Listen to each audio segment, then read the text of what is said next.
Does your business need more leads? What if I told you the fastest way to grow your revenue isn't by getting new customers, but instead engaging with people who already trust you enough to give you their email? Most businesses treat their email list like a database. They collect emails, they send a newsletter here and there, and then they hope something happens. But your email list should be one of the most valuable assets that your business owns. The way you make that happen is by creating a curated, custom feel for your readers with segmentation, personalization, automation, and timing. Email segmentation refers to the practice of organizing your email list into smaller subgroups, also known as segments. By taking this approach, you're going to boost your engagement rate by sending highly tailored, relevant content to these groups. Depending on your niche or industry, studies have shown that you can have an up to 30 to 50% increase in open rate, as well as up to 100% increase in click-through rate compared to non-segmented generic emails. When you're creating your segments, there are a few things that you should do and keep in mind. You should create multiple segments and be specific, but don't be too specific, because if you go too niche or too specific, you won't have a large enough group to send tailored content to. You should also use criteria that make sense for your business. A lot of times that's behavioral, but it's going to really depend on what kind of messaging you want to send and what kind of clientele you have. And then you also need to maintain a clean list. So this does mean sometimes getting rid of people who are not engaging. That just allows you to see the true metrics and not see skewed data based on unengaged or lapsed emails. And then it's also important to think that you can add people to multiple segments. As long as the criteria of both segments fit, you can add them to both. To create your segments, you can use really broad criteria, or you can get as specific and creative as you'd like. It really depends what works for your business and your content strategy. But to get you started, here are some ideas that we've seen work for our clients in the past. For our e-commerce clients, we've seen things like first-time buyers, repeat purchasers, and product categories. For our real estate agents or brokerages, we've seen assigned agent. So whoever owns the sale, that's the segment. We've seen buyer versus seller, and then neighborhood of interest. In health and wellness, we see a lot of times service type, so the interested service or the service they've got in the past, practitioner, and then goals, so that's things like strength, fitness, and rehab. And then also for our contractors, we see location or neighborhood. In this case, it's if usually the bigger contractors have multiple areas that they work in, they'll segment by location. We also see service type, and then a homeowner versus commercial segment is a really good one for our contractors. No matter what you choose as criteria for segments, think of them as the foundation of your strategy. Then, as we move into personalization in a second here, we're going to use personalization within the content to create a relationship with your subscriber and really start building that trust and showing them that you're listening to their wants and their needs. Email personalization is where you're really going to bring it home. You're going to remind your readers that you're listening, you know what their interests are, and you're here to provide them with what they're looking for. A great statistic I recently read is that there shows 139% increase in click-through rate when using personalization versus just a static generic email. Now, you might say, Carson, that's a great statistic, but what am I supposed to do with that? And to that, I have two words: merge tags. Merge tags sounds fancy, but essentially it's just a placeholder. Some platforms do it differently in how you fill them in, but common ones are like dash dash, fname, dash dash, or using curly brackets in place of the dashes. And essentially, like I said, it's a fancy fill in the blank. You put that in there, and then when you're sending out your email, it's going to dynamically fill in that spot. So it really does matter what you collect at sign up or along the journey, but the more fields that you collect on a client, on a reader, the more personalization you're going to be able to get. So if you're just collecting first name, hopefully at least first name and email, that's as far as you can get. But if you collect more than that, if you build a relationship with your subscribers, you're really going to be able to go deep with your personalization. I've got a couple examples here. This is more of a kind of common one, something more realistic, and you'll see that the general context of the email is the same, but the account owner is going to be different. The account rep is going to be different. So think of this in like a salesperson or a real estate agent or anyone where you have a dedicated account rep. This is a good example. You can change out images, you can change out information, bio, etc. And then this is just more of a fun one to kind of really get the creative juices flowing. You can see we've dynamically served 2 different color variants of a logo, and that's because we collected our subscribers' favorite color when we did sign up, and that allowed us to kind of dynamically shift things. Now, it might not seem like a lot, but it's just playing with that like psychology of like, I know you like this color, so I'm going to serve you something more in that color. Definitely not something you can do every day and doesn't have a lot of practical applications, but just illustrating how deep you can get when you really collect more details about your subscribers. In the grand scheme of things, good personalization relies heavily on good account setup. So make sure you're collecting pertinent information about your subscribers at the time that they subscribe. And before you do anything, always make sure you set up the default fields beforehand.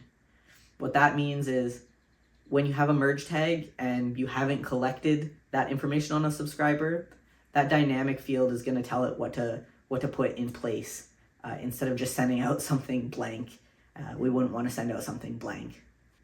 So now that your account's set up, you've created segmentation, you've learned about personalization, the next thing you're going to want to do is set up an automated campaign or automated series. Some platforms refer to this as autoresponders. You may also have heard drip campaigns, but essentially what it is you'll set up a trigger rule, and when that criteria is met, it will send out a pre-created email or start an email series. So that just allows you to kind of be filtering these emails in the background. Now, think of this as supplemental. You're still sending out your newsletters, but this is just something going on in the background at key moments and making sure that you're landing in that inbox exactly when your subscribers are expecting emails from you. There are loads of types of autoresponder automation campaigns you can run. There are some more common ones, and these are some examples of them. So number one, most important, always set up that welcome email or welcome series. People expect to hear from you when they sign up. If they don't hear from you for 6 months, let's say, or even just for 6 days or a week, they may forget that they signed up. So that welcome series or welcome email is going to be really important. Also, we see a lot of like pre and post event series. So think pre-event, you're reminding them that they signed up, getting them excited, and then post events, that follow up, maybe request a review, give out the resources that you promised, things like that. So those can all be automated. Also really common is milestones. So think anniversaries, birthdays, real estate agents, think home anniversaries, it's been a year since you bought your house, how are things going, things like that. And then we have re-engagement campaigns. These ones are really important because it's going to help keep that list clean. It's kind of that last hurrah. You're going to send out, hey, we miss you, here's 10% off, or something to try and get them re-engaged with you. But if they don't engage with that, that's time to take them off your list. It shows they're no longer interested in working with you. And then finally, post-purchase. This is really good in e-commerce. You can go even broader than that. Think like contractors, post-service, or just post-touchpoint in any way. And that's just automating, reminding them about the service, asking for a review, following up. So kind of like that post-event, just a different angle at it. Whatever automation you choose, the number one thing is going to come to timing. I highly recommend starting with that welcome series. But again, number one thing is going to come down to timing. So let's talk about timing. Timing can make or break the performance of your email. When your email lands in the inbox is going to have the biggest impact on especially open rate, but as well as click-through and engagement rate. A lot of businesses make the mistake of thinking more emails is better. It's really not true. It does matter when they land, both time and day, but sometimes more is not the answer. When works for your audience is going to be completely subjective. It'll be a little bit based on your industry, but it's also based on the people subscribed to you. So I can't tell you send it out on Tuesdays at 10 a.m. And if someone's giving you generic advice like that, run the other way. This comes down to your analytics. There are a few things you can do, and all of them involve most of them involve looking at your analytics. Number one, check your analytics. A lot of platforms offer that.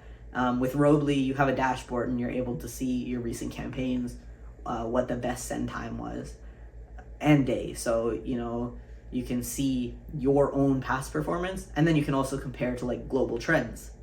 The next thing to do, if you don't have that, or in addition to that, is do some A/B testing. So schedule 2 campaigns to go out at different times of the day, exact same content, exact same subject line. The only difference is going to be the timing. And then make sure you're sending to different segments of your audience, just so you're not sending the same email twice and kind of washing your data out that way. This is a little bit of a slower process because depending how much emails you send each month, you may end up only doing 1 per month. So give it some time, learn the best things that you can. Of course, you can go out and get that generic advice to supplement, your thinking. You can say, I've seen studies show to send Tuesdays at 10 a.m. But just make sure you're looking at your own data. And then the final thing is using in-platform tools. Coming back to Robly, there's an AI send optimization within there called Robly AI. And what it does is you can set a sending window for up to 24 hours, and it's gonna land your email in your subscribers' inbox at the exact time that they will open it or are most likely to open it. This is gonna be super unique to each person, so you're not gonna send an email at 10 a.m. That might be your starting time, but then over 24 hours or whatever period you pick, Robly is gonna look at the data of when they've engaged and things like that, and it's gonna send directly when they're most likely to engage. So this is gonna give you the best potential engagement rate and open rate.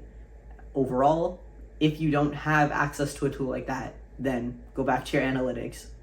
I could harp on it all day. Analytics is gonna be where you'll be able to make the most grounds.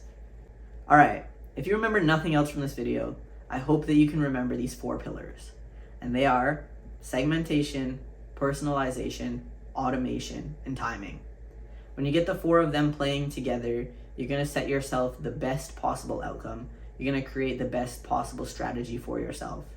When working together in an integrative way, you're gonna have the best engagement and best click-through rate that you possibly can. And if you want to learn more about strategy, or you just want to walk through what you have going on right now and maybe bounce ideas off of someone else, go ahead and book an account review. Completely free, no strings attached, and we'll give you some tangible things that you can do today to make your email marketing better tomorrow and well into the future. I'd love to chat with you. We have a team of experts here that are happy to chat with you about what you've got going on and maybe what you want to do next. We're here for you. Looking forward to chatting.